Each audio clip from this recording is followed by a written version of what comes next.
प्रिय विद्यार्थियों, मैं doctor Suchita Varma, assistant professor political science, SPC government college Bhim.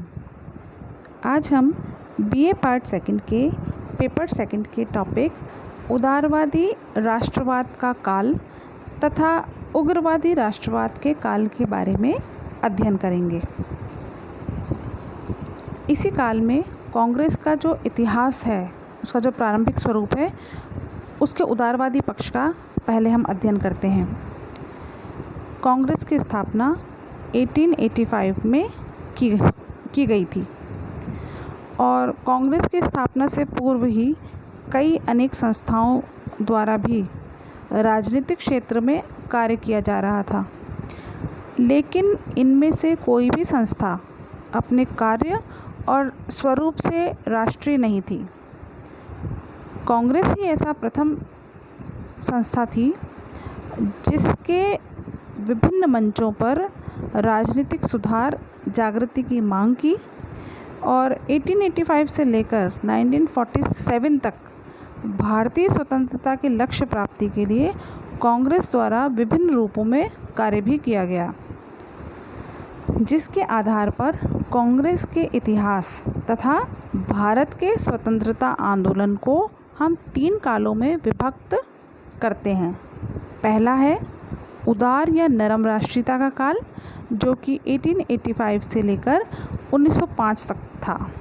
दूसरा है उग्र राष्ट्रीयता का काल, जो 1906 से लेकर 1919 तक था। तीसरा है राष्ट्रीय आंदोलन का गांधी युग, जो 1920 से प्रारंभ होकर 1947 तक चला। अब हम सबसे पहले उदार राष्ट्रवादियों की विचारधारा और उनकी कार्यपद्धति के बारे में अध्ययन करते हैं। उदारवादी क्रमशः सुधार की नीति में विश्वास करते थे, अतः उन्होंने व्यवहारिक दृष्टिकोण अपनाते हुए बहुत ऊंची मांगें नहीं की। उदारवादी राष्ट्रीयता के 20 वर्षों के काल में कांग्रेस द्वारा भारतीय शासन की जांच, भारत मंत्री तथा भारत परिषद का अंत, केंद्रीय तथा विधान परिषदों को विस्तार तथा सुधार, भारतीयों के उच्च नागरिक तथा सैनिक पदों पर नियुक्ति आदि प्रमुख मांगें थीं। इन उदारवादियों की विचारधारा का अध्ययन निम्नलिखित रूपों में किया जा सकता है। पहला, ब्रिटिश सरकार के प्रति राजभक्ति। प्रारंभिक वर्षों में कांग्रेस का संचालन करने वाले उदारवादी उच्च कोटि के देशभक्त थे, परंतु इसके बावजूद वे ब्रिटिश शासन के बहुत बड़े प्रशंसक थे। वे ब्रिटिश साम्राज्य के प्रति कृतज्ञता एवं राजभक्ति का भाव रखते थे। इन नेताओं के संबंध में एनी बेसेंट ने कहा कि इस काल के नेता अपने को ब्रिटिश साम्राज्य की प्रजा मानने में गौरव का अनुभव करते थे। दूसरा पॉइंट है अंग्रेज़ों की न्यायप्रियता में विश्वास। उदारवादियों को अंग्रेज़ों की न्यायप्रियता में अटूट विश्वास था और वास्तव में विश्वास ने उनमें राजभक्ति की भावना को पुष्ट किया था। डॉक्टर पट्टाभी सीतारामैया के अनुसार उदारवादी नेता इस बात पर विश्वास करते थे कि अंग्रेज़ स्वभाव से न्यायप्रिय होते हैं। यदि उन्हें भारतीय दृष्टिकोण का सही ज्ञान करा दिया जाए तो वे स्वीकार कर लेंगे। मतलब अंग्रेज़ इस बात के लिए वो मानते थे कि अंग्रेज़ भारतीय परिस्थितियों को समझने में सक्षम होंगे यदि उन्हें भारतीय दृष्टिकोण के बारे में बता दिया जाए तो। तीसरा, ब्रिटेन के साथ संबंध भारत के हित में समझना।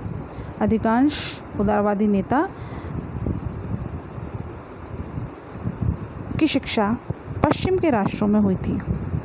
पश्चिम के राष्ट्र चाहे ब्रिटेन हो या अमेरिका, अधिकतर इन नेताओं की शिक्षा इन देशों में हुई थी। अतः उनका विचार था कि ब्रिटिश शासन ने अंग्रेजी साहित्य, शिक्षा पद्धति, यातायात, संचार और स्थानीय स्वायत्त शासन के रूप में हमें एक प्रगतिशील सभ्यता प्रदान की है। ब्रिटिश शासन ही आंतरिक और बाहरी आक्रमण से भारत की रक्षा करने में समर्थ है। चौथा, क्रमिक सुधार में विश्वास। उदारवादी राजनीतिक क्षेत्र में क्रमबद्ध विकास की अवधारणा में विश्वास करते थे और इस तथ्य से परिचित थे कि एकाएक भारत में लोकतांत्रिक प्रतिनिध्यात्मक शासन के लक्ष्य को प्राप्त नहीं किया जा सकता। तत्कालीन रूप से वे प्रशासन में आवश्यक सुधारों, विधायी परिषदों, सेवाओं, स्थानीय स्वायत्त संस्थाओं और रक्षा सेवाओं में सुधार से ही संतुष्ट थे। 5वां पॉइंट है उदारवाद का लक्ष्य, राजनीतिक स्वशासन की प्राप्ति। उदारवादी नेता यद्यपि सुधार में विश्वास करते थे, परंतु इन वैधानिक सुधारों का अंतिम लक्ष्य भारतीयों के लिए स्वशासन की प्राप्ति था। वे ब्रिटिश शासन के अंतर्गत स्वशासन की स्थापना करना चाहते थे। 1906 में कांग्रेस अधिवेशन में दादाभाई नौरोजी की अध्यक्षता में कांग्रेस द्वारा स्वशासन के इस लक्ष्य को स्पष्ट रूप से अपनाया गया। 6वां पॉइंट, उदारवादियों की कार्यपद्धति। संवैधानिक साधनों में विश्वास। उदारवादी हिंसा और संघर्ष के विरोधी थे तथा वे संवैधानिक साधनों में विश्वास करते थे। वे वैधानिक सुधारों के लिए प्रार्थना पत्रों, स्मृति पत्रों, प्रतिनिधि मंडलों के द्वारा अपनी मांग रखते थे। उदारवादियों को क्रांति या आंदोलन की अपेक्षा वे निवेदन की पद्धति में विश्वास करते थे। अभी हमने उदारवादी राष्ट्रवाद के बारे में पढ़ा था, अब हम उग्रवादी राष्ट्रवाद के बारे में अध्ययन करेंगे। उग्र राष्ट्रवादी आंदोलन का विकास 1906 से 1919 के मध्य हुआ। भारतीय राष्ट्रीय कांग्रेस अपने जीवन के प्रारंभिक वर्षों में जिन उदार राष्ट्रवादियों के प्रभाव में थी, उनका लक्ष्य भारतीय प्रशासनिक व्यवस्था में क्रमिक सुधार करना था और वे इस लक्ष्य की प्राप्ति हेतु संवैधानिक साधनों के प्रयोग में विश्वास करते थे। लेकिन 1885 से 1905 के बीच के काल में भारत और विदेशों में कुछ ऐसी घटनाएं हुईं और कुछ ऐसी शक्तियां क्रियाशील हुईं जिन्होंने भारतीय राष्ट्र के अपेक्षाकृत युवा वर्ग को पूर्ण स्वतंत्रता की मांग के लिए प्रेरित किया और संवैधानिक साधनों, विशेषतः नरम संवैधानिक साधनों के प्रति अविश्वास की भावना को जन्म दिया। पूर्ण स्वतंत्रता की मांग और उनकी प्राप्ति हेतु जन आंदोलन के मार्ग को अपनाने वाली इस धारा को ही उग्र राष्ट्रीयता के नाम से जाना जाता है। अब उग्र राष्ट्रवाद के उदय के क्या कारण थे, उनको हम देखते हैं। पहला कारण है सन 1892 के सुधार कानून की अपर्याप्तता। संवैधानिक सुधार की दिशा में राष्ट्रीय कांग्रेस के 7 वर्षों के प्रयत्नों का परिणाम 1892 का भारतीय परिषद अधिनियम था, लेकिन यह अधिनियम स्वयं में निहित कमियों और त्रुटियों के कारण राष्ट्रीय कांग्रेस या सामान्य भारतीयों को संतुष्ट नहीं कर सका था। अधिनियम में निर्वाचन की व्यवस्था को बहुत घुमा फिरा कर रखा गया था, गैर सरकारी सदस्यों की संख्या कम थी और परिषदों के कार्य तथा अधिकार बहुत सीमित थे। अधिनियम की उपयुक्त त्रुटियों के कारण संवैधानिक पद्धति के आधार पर कुछ प्राप्त करने की आशा समाप्त हो गई और अब कांग्रेस के अंदर तथा बाहर एक ऐसे वर्ग का जन्म हुआ जो क्रमिक परिवर्तन के स्थान पर आधारभूत परिवर्तन और प्रार्थना के मार्ग के स्थान पर आंदोलन के मार्ग को अपनाने पर जोर देने लगा। दूसरा कारण, धार्मिक पुनरुत्थानवाद और सांस्कृतिक नवजागरण। कांग्रेस के प्रारंभिक नेता पाश्चात्य शिक्षा से प्रभावित थे और वे अपनी मानसिक पृष्ठभूमि के कारण ब्रिटिश शासन को भारत के हित में मानते थे। लेकिन कालांतर में धार्मिक पुनरुत्थानवाद के परिणाम स्वरूप कांग्रेस में ही एक ऐसे वर्ग का जन्म हो गया जो भारतीय धर्म, सभ्यता और संस्कृति के गौरव से परिचित थे और जिसका विश्वास विदेशी शासन की समाप्ति में था।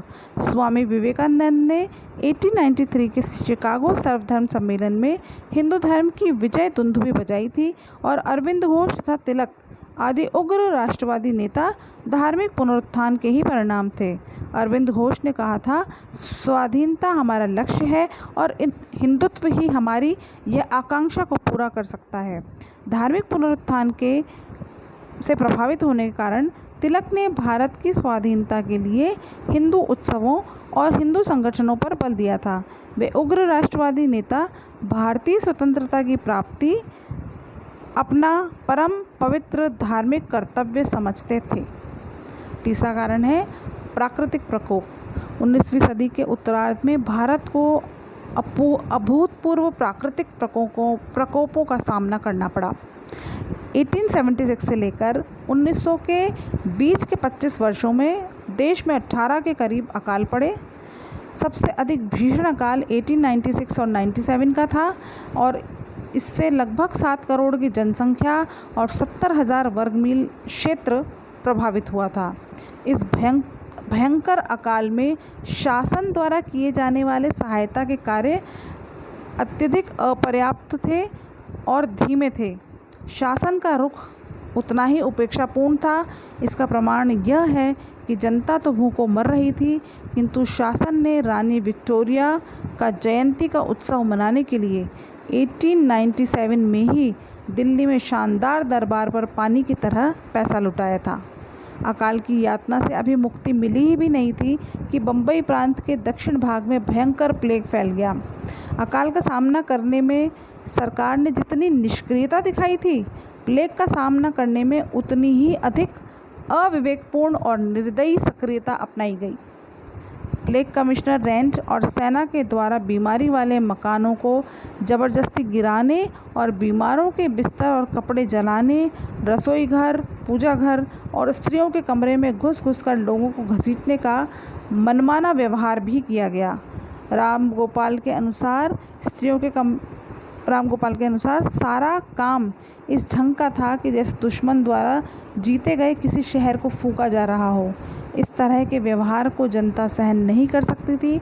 इसके परिणाम स्वरूप जनता में रोष इतना फैल गया कि रेंट और उसके अपने एक साथी अर्यस्ट को एक नवयुवक द्वारा गोली से उड़ा दिया गया। चौथा कारण था धार्मिक आर्थिक असंतोष। लॉर्ड बेकन का यह कथन भारत के उग्र राष्ट्रवाद पर पूरे तौर पर लागू होता है कि अधिक दरिद्रता और आर्थिक असंतोष क्रांति को जन्म देता है। सरकार द्वारा निरंतर भारत विरोधी नीति अपनाई जा रही थी। शासन के द्वारा 1894 में विदेशी माल पर आयात कर समाप्त कर दिया गया। इससे देशी सामान महंगा हो गया और विदेशी सामान सस्ते दामों पर बिकने लगा। सरकार की इस नीति के कारण ही स्वदेशी आंदोलन चला। इसके अतिरिक्त शिक्षण संस्थाओं में वृद्धि के साथ साथ शिक्षित भारतीयों की संख्या में भी तेज़ी से वृद्धि होने लगी थी, लेकिन शासन द्वारा शिक्षित भारतीयों को उनकी योग्यता के अनुसार पद प्रदान नहीं किए गए। इससे भी उनमें निराशा और तीव्र असंतोष की भावना उत्पन्न हुई।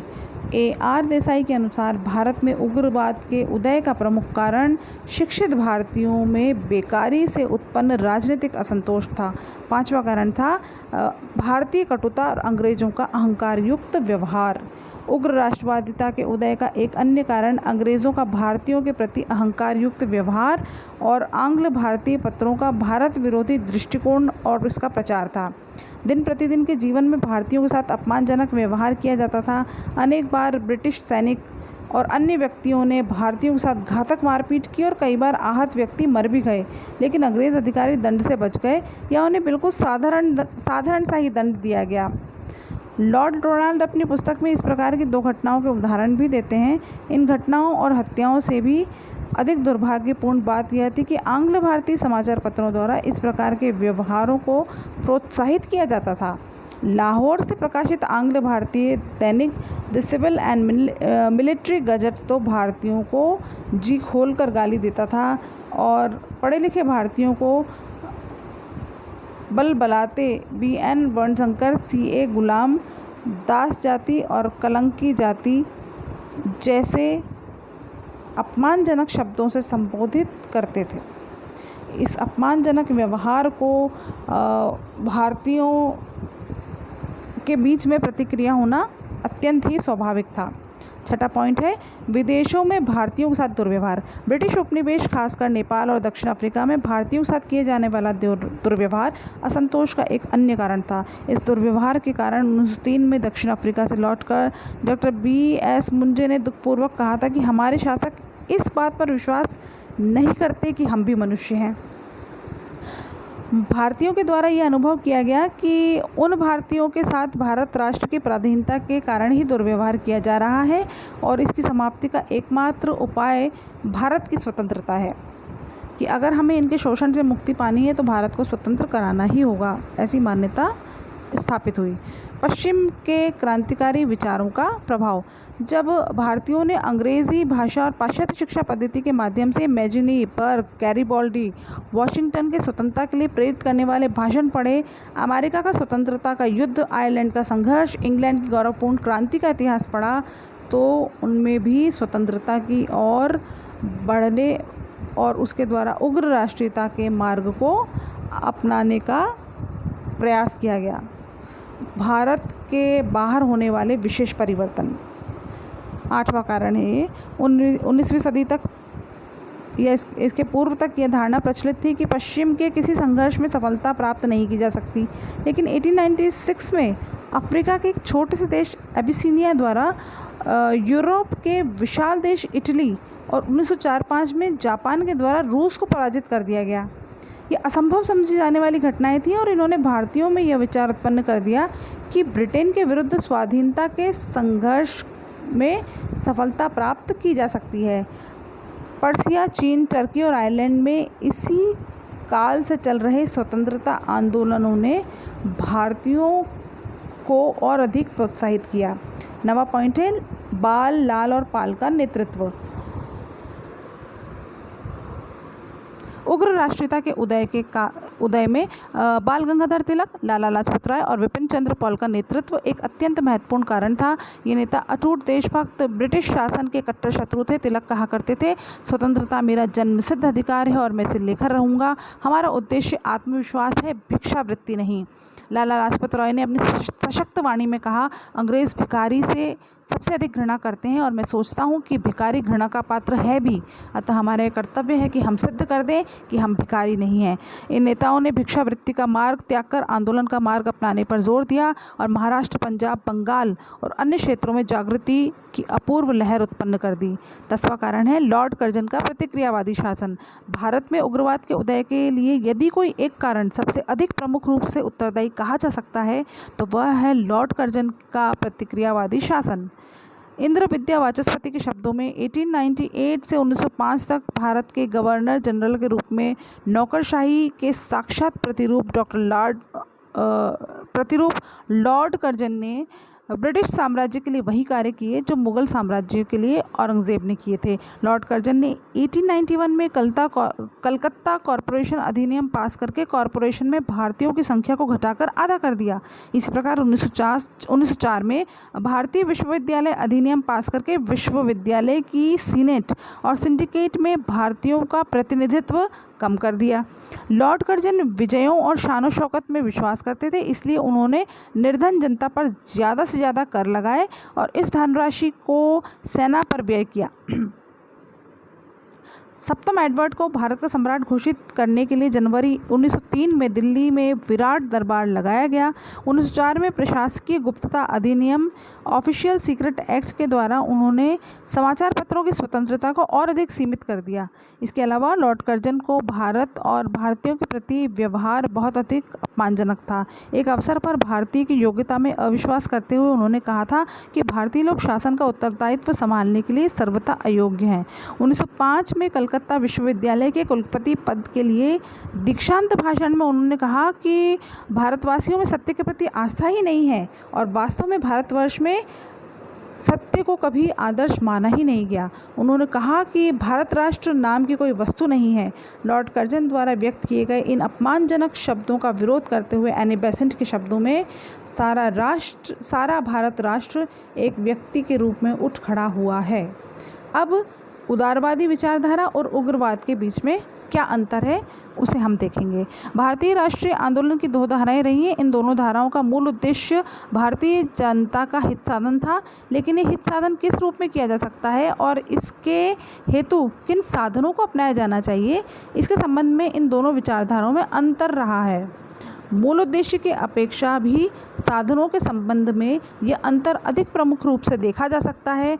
इन दोनों विचारधाराओं के अंतर का अध्ययन निम्नलिखित रूप से देखा जा सकता है। पहला अंतर है, राष्ट्रवाद की इन दोनों धाराओं का उद्देश्य एक ही था, स्वशासन की प्राप्ति। लेकिन स्वशासन में इन दोनों के द्वारा अलग अलग आशय लिया गया। स्वशासन से उदारवादियों का तात्पर्य था कि क्रमिक राजनीतिक सुधारों के मार्ग पर आगे बढ़ते हुए ब्रिटिश शासन की छत्रछाया में प्रतिनिध्यात्मक संसदीय संस्थाओं की स्थापना की जाए। इसके विपरीत उग्रवादी किसी भी रूप में ब्रिटिश शासन को बनाए रखने के विरुद्ध थे। उन्होंने स्वराज्य की धारणा में ब्रिटिश सम्राट के प्रति भक्ति के लिए कोई स्थान नहीं था। वे भारतीयों पर आधारित स्वराज्य व ब्रिटेन से शीघ्रातिशीघ्र संबंध विच्छेद के पक्ष में थे। दूसरा अंतर है, भारतीय उदारवादियों को अंग्रेज़ों की न्यायप्रियता में पूर्ण विश्वास था और वे ऐसा सोचते थे कि यदि अंग्रेज़ों को भारतीय दृष्टिकोण समझा दिया जाए तो वे इसे स्वीकार कर लेंगे। लेकिन उग्रवादियों को अंग्रेज़ों की नेक नियति तथा उदारता में ज़रा भी विश्वास नहीं था। श्रीमती एनी बेसेंट के अनुसार उग्रवादियों को सरकार के अच्छे इरादों में तनिक भी विश्वास नहीं था, जबकि उदारवादियों की आशा का आधार शासन की निश्चलता थी। तीसरा अंतर है, उद्देश्य की अपेक्षा साधन के संबंध में इन दोनों का अंतर अधिक महत्वपूर्ण था। तिलक कहा करते थे कि अपने उद्देश्यों के कारण नहीं, वरन उसे प्राप्त करने के उपायों के कारण हमें उग्रवादियों की उपाधि मिली है। उदारवादी केवल संवैधानिक साधनों का प्रयोग ही उचित समझते थे और उनके द्वारा अपनी मांगें मनवाने के लिए प्रार्थना पत्र भेजना, स्मृति पत्र भेजने, भाषण देने, लेख लिखने, शिष्टमंडल भेजने के तरीकों का ही प्रयोग किया जाता था। उग्रवादियों का इन तरीकों की प्रभावशीलता में ज़रा भी विश्वास नहीं था और वे इसे अपनाना अपने आत्मसम्मान के विरुद्ध भी मानते थे। इसलिए उनके द्वारा इन उदारवादी पद्धतियों को राजनीतिक भिक्षावृत्ति के नाम से भी पुकारा गया। वे इस राजनीतिक भिक्षावृत्ति की अपेक्षा आत्मनिर्भरता और जनसाधारण के बीच कार्य में विश्वास करते थे। इस उद्देश्य से उन्होंने स्वदेशी माल के प्रचार, विदेशी माल के बहिष्कार, स्वदेशी संस्थाओं के निर्माण और राजनीतिक प्रशिक्षण हेतु विविध साधनों के विकास पर जोर दिया।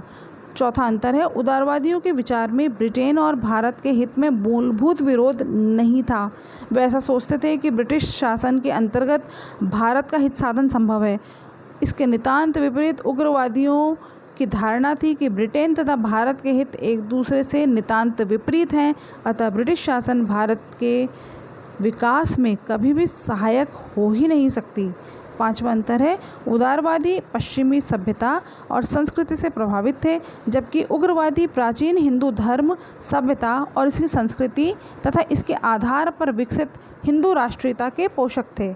उदारवाद की प्रेरणा पश्चिमी थी तो उग्रवाद की प्रेरणा पूर्व का भारत था।